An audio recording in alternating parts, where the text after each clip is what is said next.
Welcome back everyone to Legendary Films. As the previous season ended, Rhaena Targaryen finally came face to face with the wild dragon known as Sheepstealer, and this episode begins right there. Rhaena wants to somehow make this dragon her own, but Sheepstealer looks extremely fierce, and getting close to it is already dangerous. Even so, Rhaena doesn't back away. Somehow, she manages to climb onto the dragon's back, and moments later, Sheepstealer spreads its wings and flies into the sky with her. Meanwhile, back in King's Landing, Aemond is trying to find out where Aegon escaped to. He brings in the Grand Maester and questions him, hoping to learn something useful. Unfortunately, the Maester doesn't really know where Aegon went. Just then, Lord Jasper arrives and explains what he knows about the escape, finally giving Aemond a clue to follow. Elsewhere, Aegon and Lord Larys are still on the run. However, their journey is suddenly interrupted when a group of Rhaenyra's soldiers captures them.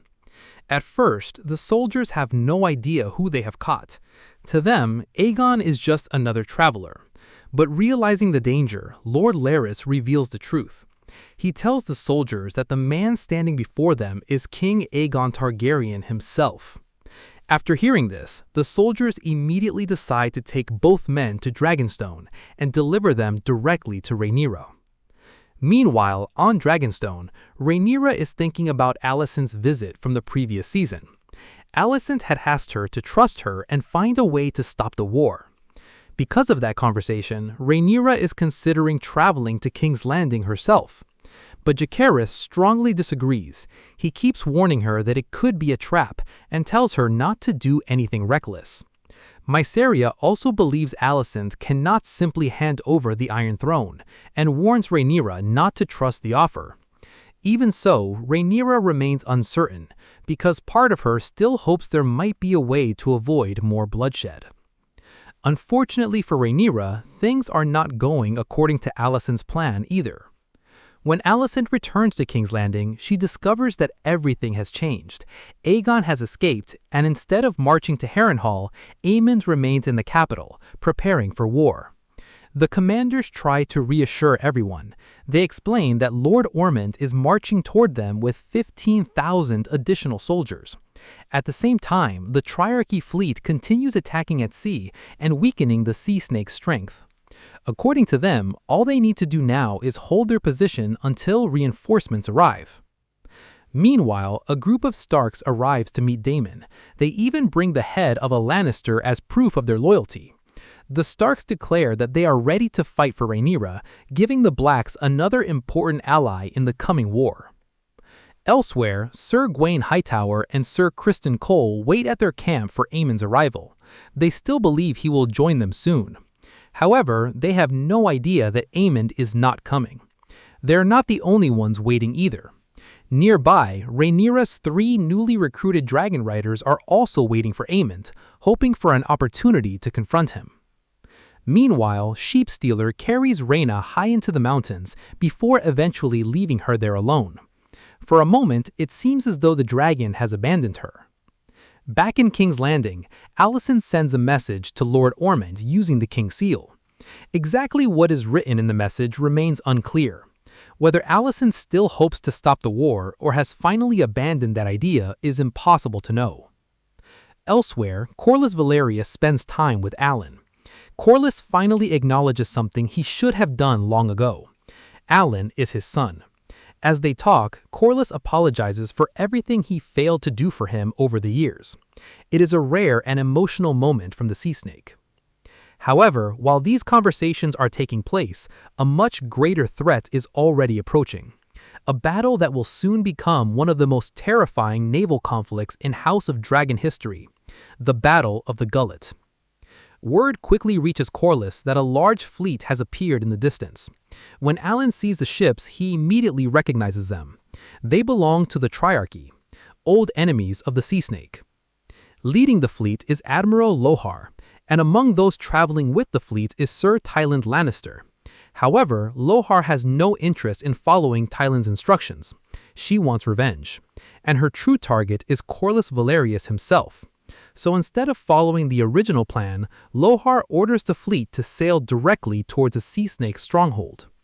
Meanwhile, back in the mountains, Sheepstealer suddenly returns to Reyna, but this time the dragon is carrying food. For the first time, it seems as though Sheepstealer may actually be accepting her. Even so, Reyna understands one important thing. No matter how calm the dragon appears, Sheepstealer is still a wild dragon, and wild dragons can never be fully trusted. Meanwhile, Lord Ormond finally receives the message that was sent with the king's seal. According to the letter, the king and his forces are expected to arrive at his location within 3 days and establish a camp there. Believing the message is genuine, Lord Ormond immediately begins preparing according to those instructions. Back in King's Landing, Alicent somehow manages to convince Aemond to leave for Harrenhal. With Aemond finally on the move, the dragon riders who have been waiting for him begin to lose patience. They have spent days waiting for a confrontation that never comes. Suddenly, an unexpected visitor arrives.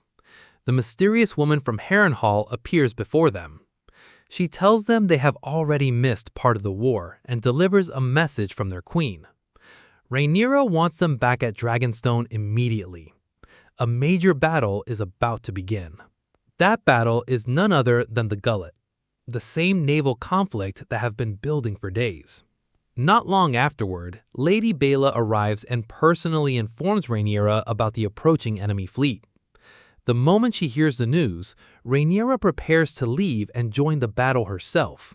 However, Jacaerys refuses to allow it. He believes the queen is far too important to risk on the battlefield. An argument follows, and in the end, Jacaerys makes a drastic decision. He locks Rhaenyra inside her own chamber. Then, together with Baela, he mounts his dragon and heads toward the coming battle himself. Before long, the Battle of the Gullet finally begins. The sea quickly turns into chaos. Ships collide, flames spread across the water, and vessels begin sinking one after another. The fighting grows worse with every passing minute. Among the destruction, Admiral Lohar finally spots the ship she has been searching for. The Sea Snake's flagship. Ignoring everything else happening around her, Lohar immediately orders her fleet to pursue Corlys. Revenge is all she cares about. Just as the battle reaches its most intense stage, help finally arrives. Jacaerys and Baela appear in the sky riding their dragons. Without hesitation, they begin attacking the enemy fleet. One ship after another is destroyed beneath dragonfire. Watching from his ship, Corlys realizes an opportunity has appeared. He tells Alan that they need to draw Lohar closer, because Lohar is focused entirely on him, and that obsession can be used against her. As Dragonfire continues destroying Triarchy vessels, Lohar grabs a massive whaling bow and aims it toward Jacaerys. Moments later, she fires. The shot strikes the dragon. Although the dragon manages to stay in the air, it is clearly injured and struggling. Fortunately, Baela quickly moves in to support him. Meanwhile, Corlys guides his ship toward a narrow passage known only to experienced sailors. The route is extremely dangerous. Anyone unfamiliar with these waters could easily wreck their vessel. 3 Triarchy ships attempt to follow him, but the gamble backfires. 2 of the pursuing ships crash and sink among the rocks. Only Lohar's ship manages to survive the passage. At the same time, Rhaena is finally making her way toward Dragonstone aboard Sheepstealer. But before reaching her destination, she notices the battle taking place below. Seeing the chaos unfolding on the sea, she decides to join the fight and help her family. As the battle continues raging across the sea, Admiral Lohar's ship gets closer and closer to Corlys Velaryon. Now, the fight becomes personal. The 2 old enemies are finally within reach of each other. Meanwhile, Rhaena arrives above the battlefield riding Sheepstealer. Without wasting any time, she dives toward the enemy fleet and begins attacking Triarchy ships with dragonfire. Several vessels are destroyed almost immediately.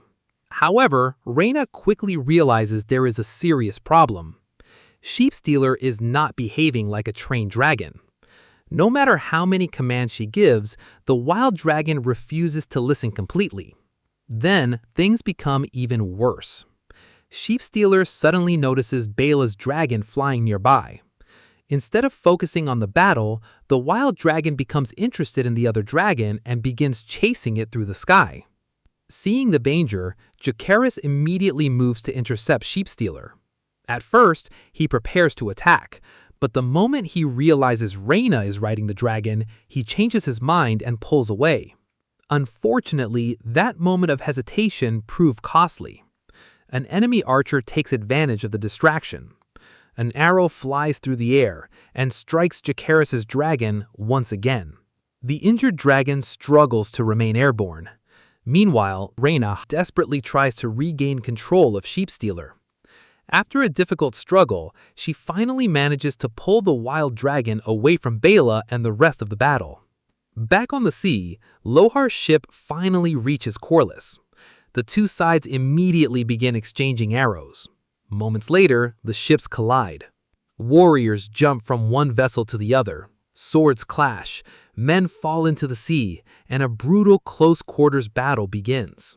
At the center of the chaos, Corlys and Lohar finally face each other. The duel everyone has been waiting for begins. The fight is fierce. Neither side is willing to back down. But during the struggle, the collision between the ships throws Corlys into the water.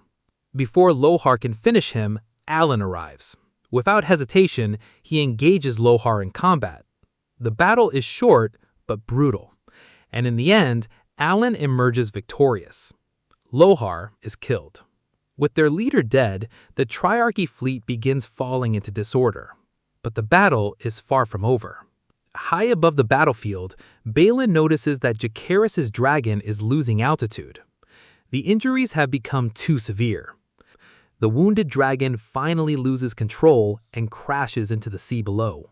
Jacaerys somehow survives the fall, managing to grab onto a piece of floating wreckage. For a brief moment, it seems as though he might actually live. Then, tragedy strikes. A nearby enemy ship spots him in the water. Several archers take aim.